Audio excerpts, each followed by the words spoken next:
Este es Ezequiel, capítulo 47. ¿Lo tiene allí? La escritura dice: mas me hizo volver luego a la entrada de la casa, y he aquí aguas que salían de debajo del umbral de la casa hacia el oriente, porque la fachada de la casa estaba al oriente, y las aguas descendían de debajo hacia el lado derecho de la casa, al sur del altar. Y me sacó por el camino de la puerta del norte, y me hizo dar la vuelta por el camino exterior, fuera de la puerta, el camino de la que mira al oriente. Y vi que las aguas salían del lado derecho, y salió el varón hacia el oriente, llevando un cordel en su mano, y midió 1000 codos, y me hizo pasar por las aguas hasta los tobillos. Midió otros 1000, y me hizo pasar por las aguas hasta las rodillas. Midió luego otros 1000, y me hizo pasar por las aguas hasta los lomos. Midió otros 1000, y ya era un río que yo no podía pasar, porque las aguas habían crecido de manera que el río no se podía pasar sino a nado. Y me dijo: ¿has visto, hijo de hombre? Después me llevó y me hizo volver por la ribera del río, y volviendo yo vi que en la ribera del río había muchísimos árboles, a uno y a otro lado. Y me dijo: estas aguas salen a la región del oriente, y descienden al Arabá, y entrarán en el mar, y entradas en el mar recibirán sanidad las aguas. Y toda alma viviente que nadare por donde quiera que entrar en estos dos ríos vivirá. Y habrá muchísimos peces por haber entrado allá estas aguas, y recibirán sanidad. Y vivirá todo lo que entrare en este río, y junto a él estarán los pescadores, y desde Engadí hasta Englaín será su tendedero de redes. Y por sus especies serán los peces tan numerosos como los peces del mar grande. Sus pantanos y sus lagunas no se sanearán, quedarán para salinas. Y junto al río, en la ribera, a uno y a otro lado, crecerá toda clase de árboles frutales. Sus hojas nunca caerán, ni faltará su fruto. A su tiempo madurará, porque sus aguas salen del santuario, y su fruto será para comer, y su hoja para medicina. Puede levantar sus manitas y decir: Señor, te doy alabanza. Decir: Espíritu Santo, bienvenido. Ahora dale un aplauso al Señor y dile: bienvenido eres tú. Aleluya, gloria a Dios. El profeta recibe esta visión en el exilio babilónico, cuando su nación ha sido llevada cautiva, destruida, el templo ha sido arrasado. Él no recibe esta visión en días de bonanza. Él recibe esta visión en días muy duros para su nación, porque aunque los días sean duros para ti, Dios sigue siendo Dios. Gracias por su entusiasmo. El templo está destruido. El pueblo está en duelo porque han sido devastados, pero Dios está a cargo y Él está haciendo grandes cosas. Diga conmigo: en el mundo de Dios. Gracias por su entusiasmo. Va de nuevo. Diga conmigo: en el mundo de Dios las cosas siempre son mejores. Ustedes a veces me preguntan a mí por qué siempre tiene un pianista tocando, pero este pianista es cristiano, así que gloria a Dios. No eres americanista, ¿verdad? Gloria a Dios por eso. Yo tengo un pianista siempre tras de mí porque yo creo, y a Dios me enseñó eso hace 30 años, a ministrar en una atmósfera de adoración. Pues porque Él habita en la alabanza de su pueblo, así que no tocamos arpegios, adoramos. Tú y yo estamos aquí adorando, tú tocando y yo predicando, amén. Porque Él habita en la alabanza de su pueblo, y cuando adoramos, el Señor desciende y se rompen las cadenas y se caen los yugos, y los enfermos son sanados, y el poder de Dios desciende, y Él está con nosotros ahora. Entonces le decía que cuando el profeta recibe esta visión, están en muy malos días ellos como nación. Pero aunque él está pasando malos días, Dios sigue siendo Dios, y Dios está haciendo grandes cosas, porque en el mundo de Dios las cosas siempre son mejores que en el mundo tuyo. Y cuando tú levantas tus ojos a Dios, tú vas a descubrir que parece que ya acabó todo, pero muchas veces es cuando realmente está empezando todo. Cuando tú piensas que ya se acabó Dios y ya no tienes futuro, Muchas veces son los momentos en que Dios está activando nuevas temporadas para ti de gloria. Y hay un secreto para que, a pesar de días muy duros, tú puedas ver a Dios hacer cosas grandes en tu vida. Amado hermano, hay dos formas de vivir la vida cristiana. Una de ellas es la forma natural. Esta forma natural de vivir la vida cristiana es abrir la Biblia de vez en cuando, ir a la iglesia de vez en cuando. Si puedo un domingo, 3 domingos no voy, me comprometo a medias, solo tengo la Biblia en la casa, en la mesa de la sala, en el Salmo 91, porque creo que la Biblia tiene poderes mágicos y va a ahuyentar a todos los malos espíritus. Esa es una forma de vivir la vida cristiana, sin compromiso, desconectada. Pero hay otra forma de vivir la vida cristiana, y es entrar al río de la presencia del Señor. Es atrevernos a meternos en lo profundo. Diga conmigo, porque en lo profundo todo es más fácil. Si tú quieres que la vida cristiana se te haga bien difícil de vivirla, vive en la periferia. Vuélvete un cristiano de lejos, de esos que no se involucran, no se comprometen. ¿Alguien me puede apagar este ventilador a mí?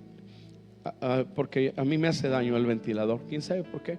Pero desde que empecé a predicar, cuando hay un ventilador, me da mucha hambre y se me cierra la garganta. Lo del hambre es mentira, pero sí se me cierra la garganta. Entonces, gracias, hermano. Entonces, en la vida, mucha gente vive en la periferia. Y el vivir en la periferia hace que se te haga difícil la vida cristiana. Porque Dios no se manifestará como se manifiesta en lo profundo. Los obstáculos los enfrentarás tú solo.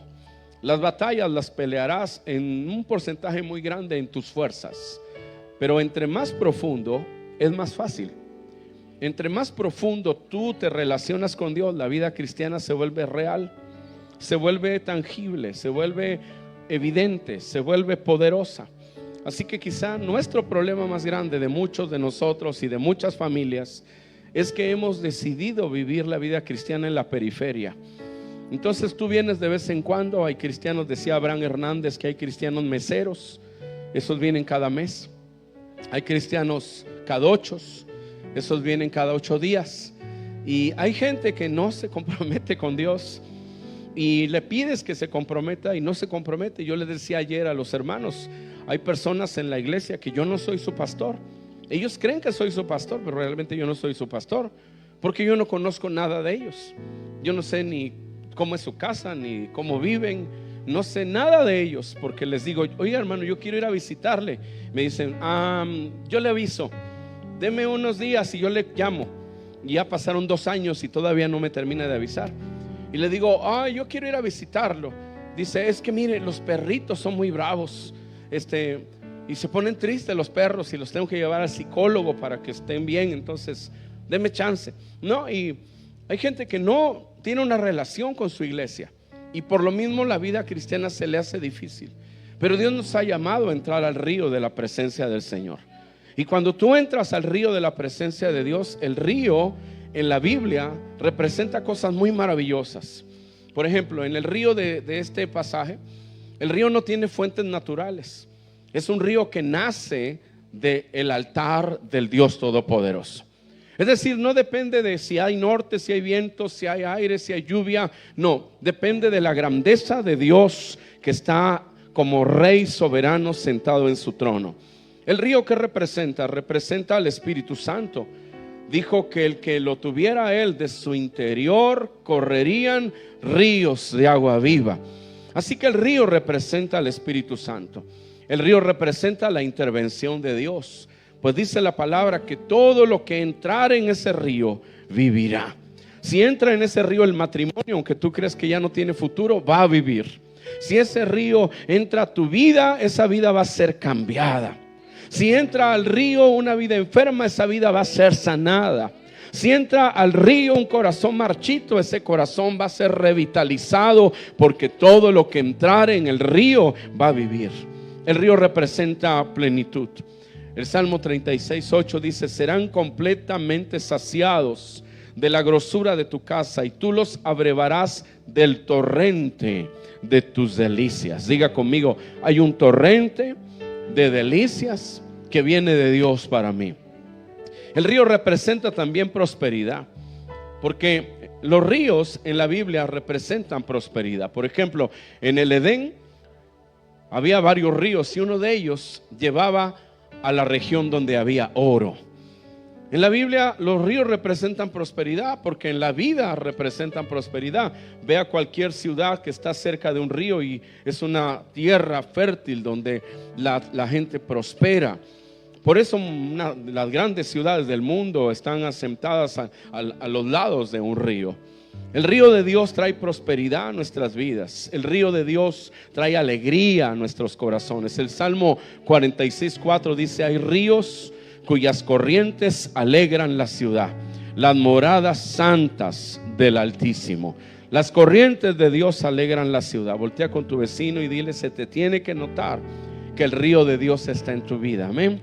Algunos han ido a Veracruz, a la parroquia, y tiene unas cafeteras italianas así largas, como la cara de algunos cristianos que llegan al culto, con cara de cafetera, porque el río trae alegría a tus vidas.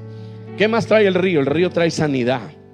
Y toda alma viviente que nadare por donde quiera que entrar en estos dos ríos vivirá.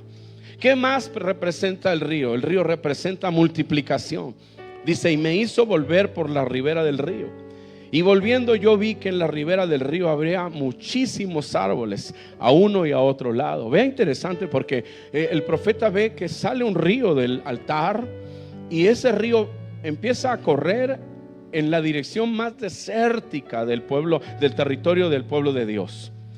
El río sale del altar y se va al desierto, pero es tan caudaloso ese río que la tierra seca no lo absorbe, sino que el río fluye como un río y empieza a avanzar, y viene un varón y lo ayuda a él a entrar a ese río. Pero cuando él se da cuenta, ya está muy lejos, y cuando voltea en ese desierto donde el río empezó a llegar, ahora no es desierto, ahora hay muchísimos árboles a uno y a otro lado del río, y esos árboles dan fruto cada mes, y esos árboles, las hojas no se caen, sino que sirven para medicina, porque el río de Dios trae prosperidad a tu vida, porque el río de Dios va a hacer que fructifique lo que no ha dado fruto, porque el río de Dios va a hacer que se levante tu vida, tu casa, tu familia, tus hijos. Alabado sea el nombre del Señor. Tú serás visto como un hombre próspero. Tu familia, tus hijos serán gente bendecida y no derrotada, porque eso es lo que el río hace. El río trae también vida y fructificación, dice la Escritura. Y junto al río, en la ribera, a uno y otro lado, crecerá toda clase de árboles. Sus hojas nunca caerán, ni su fruto a su tiempo madurará, porque sus aguas salen del santuario.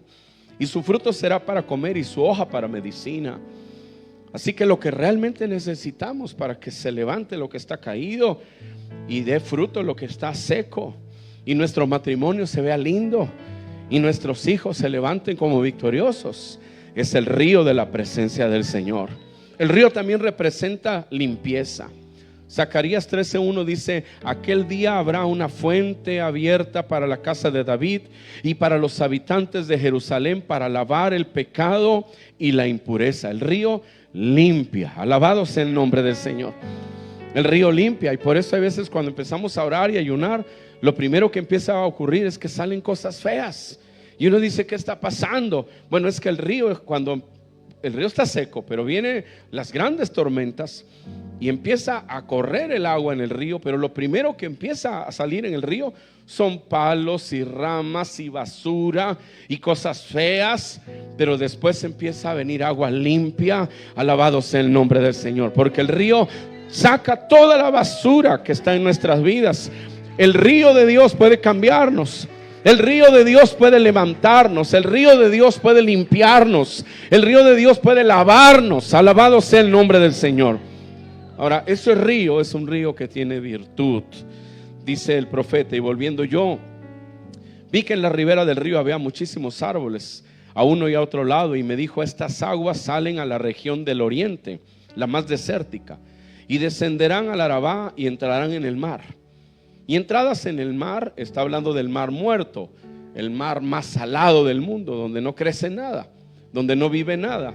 Pero dice, cuando el río entre al mar muerto, recibirán sanidad a las aguas. Yo quiero que el río de Dios fluya sobre mí. Yo no quiero ser un cristiano huichihuachi que voy cada mes a la iglesia. Yo no quiero ser un cristiano que voy un domingo sí, 3 domingos no.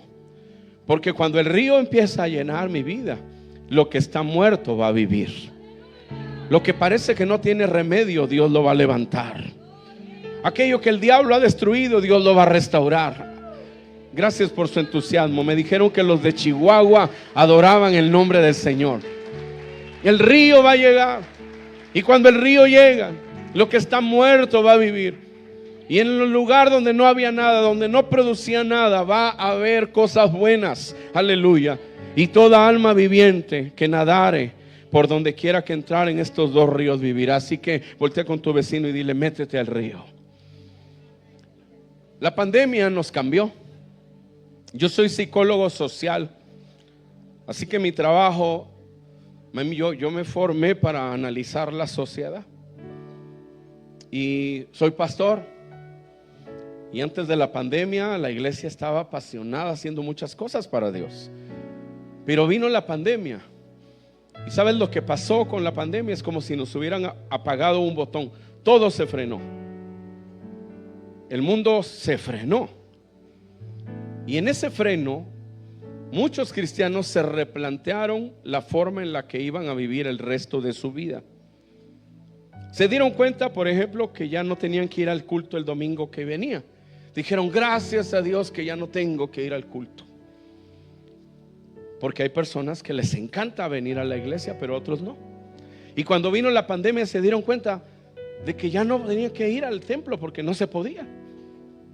Y entonces muchos de nosotros, con el anhelo de atender a los hermanos, empezamos a transmitir. Mi congregación transmite desde la pandemia. Transmitíamos como 1 año antes y lo hemos seguido haciendo hasta el día de hoy. Pero ¿qué cree?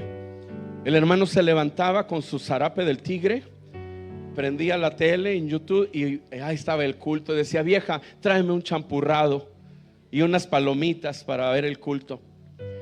Y nos fuimos creando una posibilidad en nuestra mente, y es de replantearnos cómo íbamos a vivir la vida cristiana de la pandemia hacia el futuro.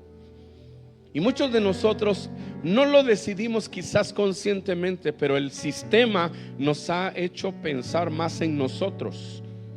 El mundo está mirando hacia la tierra, el mundo no está mirando hacia el cielo.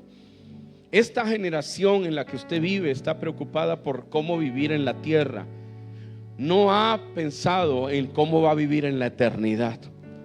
Pero, por ejemplo, de aquí es este tiempo que tú y yo vivimos.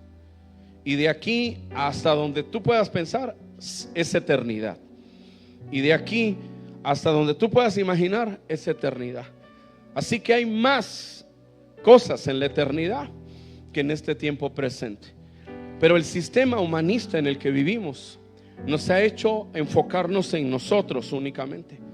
Y hay muchos creyentes que han dejado de pensar que Él, con voz de mando y con voz de arcángel y con trompeta de Dios, descenderá del cielo, y los muertos en Cristo resucitarán primero, y luego nosotros, los que vivimos, los que hayamos quedado, seremos arrebatados juntamente con ellos en las nubes para estar con el Señor para siempre. Alabado sea el nombre del Señor. Entonces cambiamos nuestra forma de vivir la vida cristiana. Nos dimos cuenta que podíamos hacer un alto y ahora podíamos decidir: puedo ir a la iglesia cuando pueda y no me voy a comprometer. Vieja, ¿verdad que no nos vamos a comprometer? No, viejo. Entonces yo voy cuando yo quiero. Eso de servir no. Yo nunca había pastoreado una iglesia así, Pastor Pozas. Yo siempre pastoreé una iglesia que estaba ellos eran bravos, pero no. Ahora vivimos en un momento en el que la iglesia dice: yo no voy a servir, yo no me voy a comprometer. Si yo digo hacemos una reunión a las 6 de la mañana, no puedo, fíjese. Es que esa hora estoy bien ocupado, estoy viendo mi programa de televisión. Entonces hay una iglesia que el sistema nos hizo pensar y replantearnos la forma en la que íbamos a vivir la vida cristiana. Pero hay muchas formas de ser iglesia. Por ejemplo, en la Biblia la iglesia se representa como un rebaño. ¿Cuántos han oído eso? Un rebaño. ¿Qué? Un rebaño tiene muchas cosas bonitas, porque el rebaño lo cuida el pastor. El pastor abraza a las ovejitas y les expulga los piojitos y las cura si se enferman, y las lleva a tomar agüita y las lleva a que coman pastito. A muchos nos gusta ser oveja. Voltea con tu vecino y dile: me pasó rozando, pero era para ti.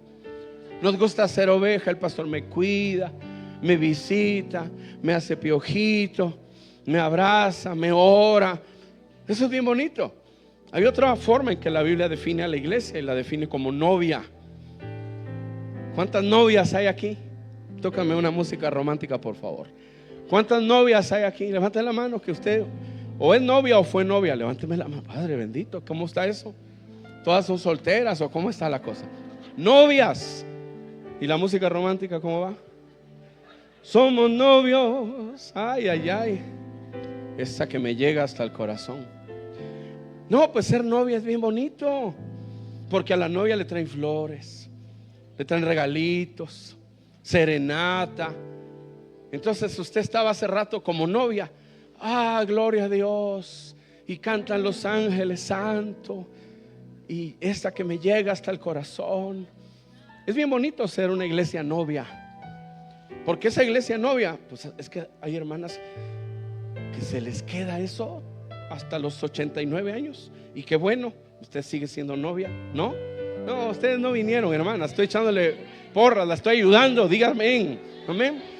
Sí, porque ya tiene 20 años de casado, 30, pero era su novia, ¿no? Ay, a las señoras les encanta eso, ¿no? Tócalas, Padre mío. Les encanta. Les encanta eso. Ya te estás convirtiendo, ¿ah? Y el tema, amado hermano, es que es bien bonito ser iglesia novia, porque es bien romántico. Ay, cántame otra. Hermanos de la alabanza, toquen esa que me llega. Aleluya. Está bien, pero hay otra forma en la que la Biblia define a la iglesia y la describe como un ejército. Tú eres un ejército. Tú no solo eres novia, tú no solo eres rebaño, tú eres ejército. Y Juárez necesita un ejército. ¿Me está escuchando? Y esta generación necesita un ejército, porque Dios te ha llamado para ser un instrumento en sus manos. Gracias por su entusiasmo. Dios te ha llamado para que tú te levantes, porque hay una batalla que nadie va a pelear por ti. La tienes que pelear tú. Alabado sea el nombre del Señor. Hay una tierra que nadie va a conquistar. La tienes que conquistar tú. Hay una batalla en tu casa que no va a venir a pelearle el vecino. La tienes que pelear tú. Hay un territorio que Dios te prometió y debes tomarlo. Israel iba a entrar a la tierra prometida. Dios se la había dado, pero tenían que pelear. Y todo lo conquistaron, dice la Biblia, en guerra. Todo lo tomaron en guerra. Así que no solo eres una novia, no solo eres un corderito, eres un ejército, casa del rey. Eres un ejército, casa del rey. Eres un ejército, casa del rey. Y a lo mejor has colgado tus armas. A lo mejor tiraste tu escudo, a lo mejor tiraste tu espada y está oxidada, y todo lo que Dios te dijo lo has olvidado, y el diablo ha dicho que ya Dios no quiere hacer nada contigo. Pero yo vine a decirte de parte de Dios que eres un ejército y que Dios está contigo, y que Dios te ha llamado, y Dios te ha ungido, y Dios te ha entregado todo el lugar que pisa la planta de tu pie, y que la gloria postrera será mayor que la primera, y que es el tiempo de ver a Dios manifestarse en tu vida. Pero tú necesitas el río de Dios, porque cuando el río llega, el río trae sanidad, y todo lo que entra en el río va a vivir. Y en el río hay pescadores y hay pescados, y en el río hay árboles que crecen y dan fruto. y no dan fruto de vez en cuando, dan fruto cada mes. Tu prosperidad está en conectarte con Dios. La semilla se planta con fe y crece el árbol, pero es el fruto el que te trae prosperidad. Es el fruto donde está la riqueza. La riqueza no está en el árbol ni en el momento de la siembra. La riqueza está cuando vienen los frutos. Y Dios dice: métete al río y van a venir frutos. Van a venir frutos para tu vida, para tu casa. Métete al río y tu ministerio va a activarse a una nueva etapa. Yo asistí 9 años a una linda iglesia en Veracruz. Cuando yo era un miembro de una iglesia, era ministro, pero tenía mi congregación. Y mi pastora, la hermana Charito, la mamá de Abraham Pérez, en aquellos años yo tendría como 25 años, y me dijo: hijo, cuando tú vayas a predicar a una iglesia, lleva algo, porque hay predicadores que los invitan y no dicen nada. Y para tenerlos ahí enfrente, mejor ponga uno de nuestros diáconos, porque predican mejor nuestros diáconos que algunos predicadores que yo recibo. Y eso a mí me desafió, porque la realidad es que hay veces nuestros ministerios están secos y no dan fruto, y nuestras ramas no tienen nada, y están secándose más y más, y secándose nuestro hogar, y secándose nuestros hijos. Pero yo he venido a decirte que el río no ha dejado de fluir, y que en ese río está tu paz, pero también está tu provisión. En ese río está la bendición de Dios, está la abundancia de Dios. En ese río están los frutos que tú estás esperando. En ese río la rama va a reverdecer. Alabado sea el nombre del Señor. Y si está seco como un desierto, Dios dice: en las alturas abriré ríos y fuentes en medio de los valles. Abriré en el desierto estanques de agua y manantiales de aguas en la tierra seca. Porque los ríos de Dios cruzan los desiertos. Los ríos de Dios cruzan la tierra seca y la llenan de vida. Los ríos de Dios traen a nuestra vida plenitud. Porque hay tantos cristianos frustrados, amargados, llenos de complejos. Tú te sientas con ellos en la mesa y detrás de las líneas de sus palabras detectas dolor, frustración, amargura. ¿Por qué tantos cristianos parece que Jesús no llegó a nuestras vidas? No tenemos alegría, no tenemos gozo, nuestro hogar está gris. Hay hogares donde tú llegas y tú ves que ahí hay algo que ya no está. Pero hay otros hogares donde tú llegas y hay gozo, porque la presencia de Dios en ti se manifiesta con gozo. Voltea con tu vecino y dile: te están hablando. La presencia de Dios produce gozo en ti, gozo en tu matrimonio. Tú debieras entrar por esa puerta viniendo adorando a Dios. Aleluya. ¿Cómo están estos hermanos de Casa del Rey? Bendito el nombre del Señor. Y esa cara de cafetera tendría que cambiar por una cara de gozo de la presencia del Señor. Oh, en tu casa debe haber gozo. No debe haber más gritos ni más maldiciones. En tu casa debe de haber fiesta, porque hay voz de júbilo y de salvación en las tiendas de los justos. Eso tiene que cambiar, y el río trae a tu vida esa plenitud, ese gozo. Dice Isaías 51:5: todos los sedientos venid a las aguas. Y los que no tenéis dinero, por si acaso alguien aquí vino sin dinero, bueno, pues también hay un versículo para ti. Los que no tienen dinero, venid comprar y comed. Venid comprar vino y leche sin dinero y sin precio. Hicimos una campaña muy cara, y vino un amigo pastor y me ayudó, y le digo: nada más que nosotros hacemos campañas sin dinero. Dijo: ah, qué bien, pastor. Le digo: sí, las hacemos porque le creemos a Dios. Muchos piensan que tú necesitas ver en la mano para soñar y hacer lo que Dios te dijo. No, tú necesitas el río, porque dice: estás sediento, ven a las aguas. Y si no tienes dinero, ven y compra, come. Venid, vino, compra vino y leche sin dinero y sin precio. Yo le estoy hablando a los que tienen un sueño, a los que están soñando, no a los que se están durmiendo, sino a los que tienen un sueño, a los que tienen una visión, a los que se han detenido porque piensan que no tienen dinero. Lo que tú necesitas es el río. El río de la presencia de Dios va a traer a tu vida milagros. Lo que tú no puedes hacer, lo vas a hacer con la ayuda del Señor. Los fangos malolientes van a sanar, los mares que han muerto van a sanar, y todo lo que entrar en el río vivirá. Alabado sea el nombre del Señor. Y va a haber cosecha, y va a haber fruto. Bendito el nombre del Señor.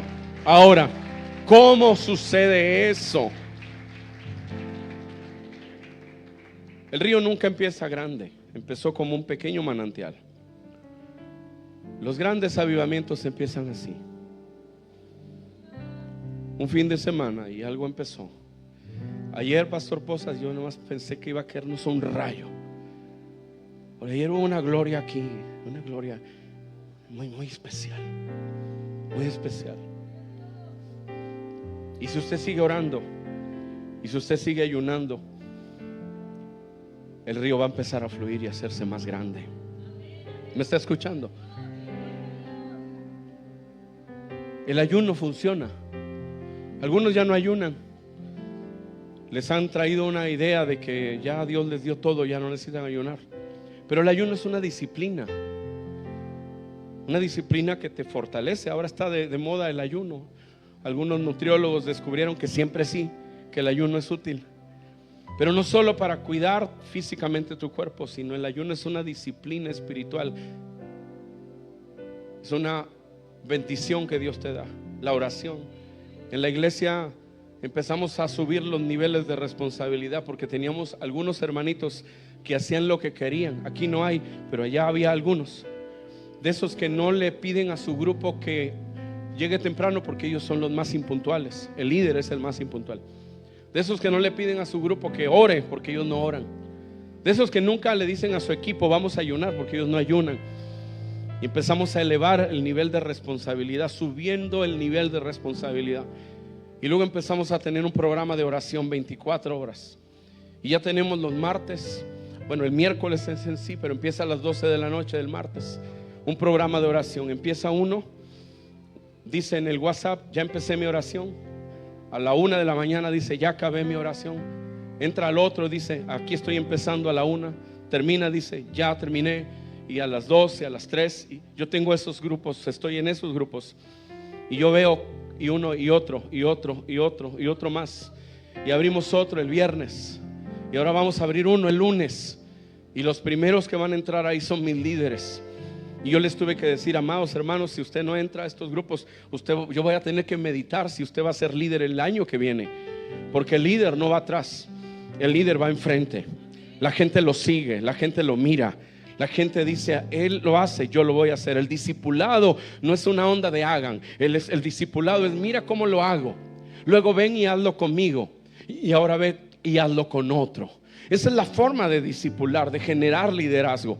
Se me quedó callada la mitad de la iglesia. Bendito el nombre del Señor.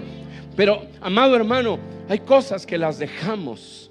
Pero si las empezamos a hacer a la iglesia a la manera de Dios, el río va a empezar a correr.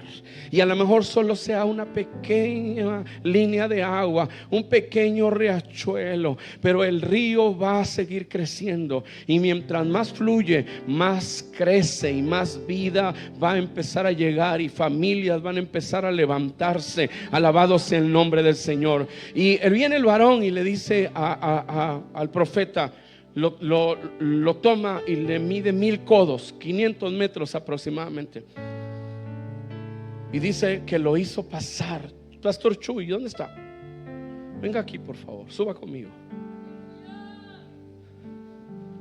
No me ha invitado un burrito de Villa Ahumada, ni las carnes asadas que luego veo por Facebook que hacen en su casa, y no me ha llevado tampoco. Beto nos va a invitar, dice. Me hizo pasar por las aguas. No dice que él pasó por las aguas, no como el canto, yo no quiero a los tobillos, ni tampoco a la... No, eso no estaba cantando el profeta. Dice que él fue el varón de Dios quien midió, trazó una línea. Es Dios quien lo traza. Tú no puedes entrar a ningún lugar a menos que Dios se lo entregue. ¿Alguien me está escuchando? Por eso las victorias empiezan aquí, de rodillas. Por eso lo que tú anhelas, tú debes pedírselo a Dios en la intimidad con Él. Y Dios te va a sorprender. Dios va a hacer lo que tú nunca habías visto. Estos días, la semana pasada, estuvimos en un hotel donde el dueño hacía vudú y Dios lo salvó. Pero había un montón de demonios en ese hotel. Y entró uno de nuestro equipo y le reventaron las puertas de vidrio en la cabeza. Y luego Daniel de los Reyes llegó al otro día y le reventó la otra que habían cambiado. Y vino la gerente espantada y dijo: es que ya no sabemos qué está pasando. ¿Por qué no oran por nosotros? La gente del hotel decían: es que desde que llegó ese hombre algo está pasando en el hotel. Y nuestro equipo dijimos: no es el hombre, es el que viene con nosotros. Estuvimos en la campaña. Hermano, yo nunca había estado en un evento donde hubiera tantas señales en los cielos, tantas cosas sobrenaturales en las nubes, tantas fotos de nuestro productor que decía: ¿y esto qué es? Dios te quiere sorprender. Y Dios es mayor que lo que tú has visto. Casa del Rey, no se vaya, Chuy, no se vaya.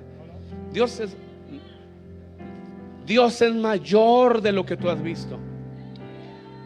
Todo lo que ha visto Casa del Rey no se compara con lo que Dios quiere hacer con ustedes.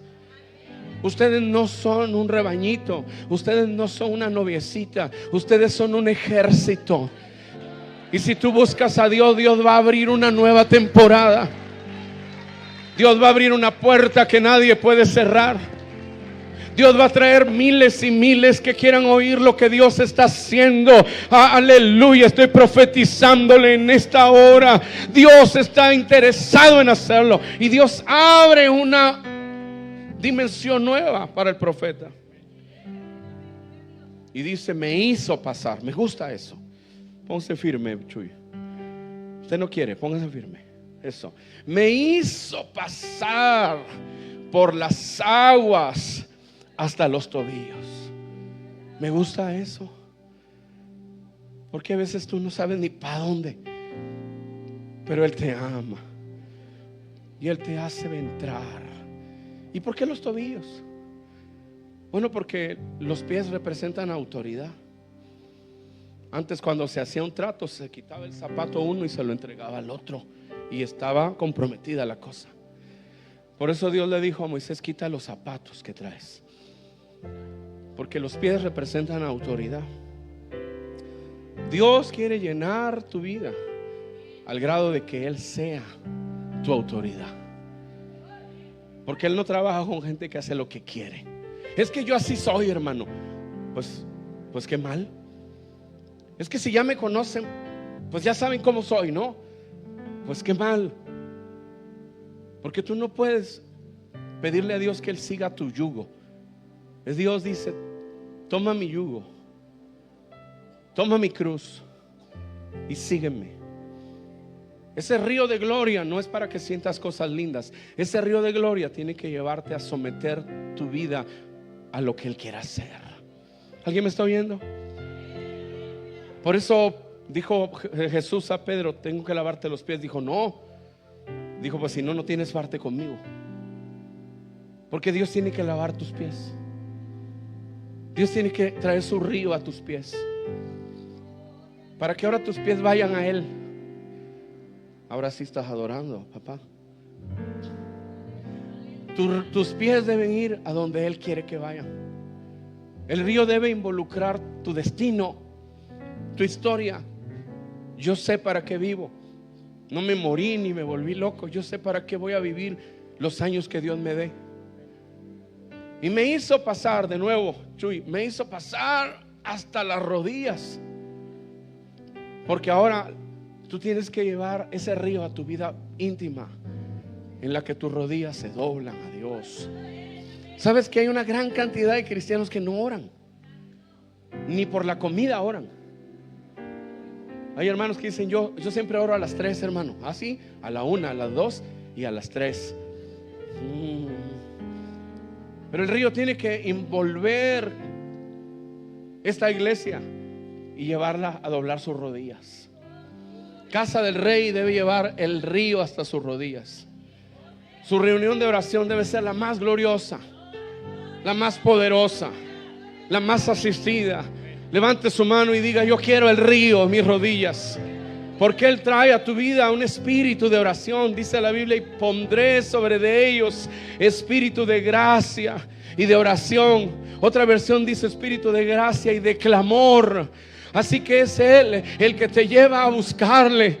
Es Él el que abre la gracia y dice: búscame, los cielos están abiertos. Es el momento, están abiertos los cielos. Clama, clama, yo quiero hacerlo. Derramaré sobre ustedes espíritu de gracia y de oración. Y me hizo pasar por las aguas hasta los lomos. Otra dimensión en la que ahora el agua debe llegar hasta el territorio donde están tus fuerzas. Los lomos representan el vigor, la fuerza. Y muchos estamos cansados porque estamos trabajando en nuestras fuerzas. Quieres cambiar tu casa a tus fuerzas. Quieres cambiar tu marido a la fuerza. Quieres cambiar tus hijos a la fuerza. Quieres prosperar a la fuerza y tienes 3, 4 trabajos y ni así te alcanza, porque no es del que quiere ni del que corre, sino de Dios que tiene misericordia. El río tiene que llevar el agua hasta los lomos, en el que ahora no es tu fuerza, es la fuerza de Dios. Es Dios, porque no es con espada ni con ejército, mas con su Santo Espíritu. Cuando Él entra en acción, Él lo va a hacer. Lo que tú no has podido hacer en un año, Él lo va a hacer en un mes. Lo que no has podido hacer en un mes, Él lo va a hacer en una semana. Lo que no ha pasado en una semana, lo va a hacer en un día. Alabado sea el nombre del Señor. Yo tengo un Dios que cuando Él decide hacer algo, Él lo hace. Lo hace porque Él tiene todo el poder. Y dice: y me hizo pasar por el agua hasta los lomos. Y luego dice: y el río creció tanto que ya no se podía pasar sino a nado. A nado. Gracias, pastor. A nado. Veracruz es un puerto. Y ustedes cuando van a Veracruz van a las playas. Esa es una parte. Pero hay otra parte en la zona del muelle, de los astilleros, donde entran los barcos de gran tonelaje. Y hay gente que le gusta ir a pescar allí. Mi hermano le gustaba pescar, así que una vez me llevó a esa zona donde están los rompeolas y es mar abierto. Y él tiró la red y no la encontraba, y nos echamos un clavado allí. Y cuando yo caía dentro del agua, abrí los ojos y me dio pánico, porque era una inmensidad de agua. No tenía fondo, no tenía fin. No se veía dónde podías poner el pie. Algunos de nosotros no queremos meternos porque perdemos el control. Pero es bueno que Dios tenga el control. Dios quiere que tú entres al río de tal modo que Él te envuelva. Y Él siempre va a llevarte al buen lugar. Casa del Rey, el río está fluyendo. Aquí está ese río. Ponte de pie. Aquí está ese río. Métete al río. No te quedes afuera. No tengas miedo. Si Él te abre una nueva etapa, entra. Dile: sí, yo quiero. Yo voy a hacerlo. Yo estoy dispuesto.